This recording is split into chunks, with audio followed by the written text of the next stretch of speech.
Nizamabad, Adilabad, Karimnagar and Medak యొక్క ఈ 4 జిల్లాల పట్టభద్రులతో పాటు టీచర్ ఉపాధ్యాయుల యొక్క ఎమ్మెల్సీ ఎన్నిక జరుగుతూ ఉంది. మీకు అందరూ కూడా తెలుసు. ఈరోజు నేను నిజామాబాద్ పట్టణంలోని ఎస్ఎస్ఎఫ్ స్కూల్లో 124 బూత్లో నా ఓటును వినియోగించడం జరిగింది.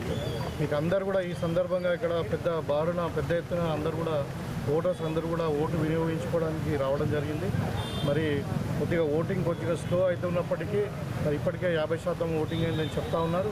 మరి ఈ సందర్భంగా నేను అందరు కూడా ఎవరైతే ఎన్రోల్మెంట్ చేసుకున్నటువంటి గ్రాడ్యుయేట్స్ కావచ్చు, ఉపాధ్యాయులు కావచ్చు, మీరందరూ కూడా మరి ప్రజాస్వామ్యబద్ధంగా మనకు వచ్చినటువంటి హక్కు ఏదైతే ఉందో ఓటు హక్కును మనము వినియోగించుకొని మరి దీన్ని మనము ఎవరికైతే మనకు కౌన్సిల్లో పంపిస్తామో వాళ్ళని ఎన్నుకోవాల్సిందిగా కోరుతున్నాం.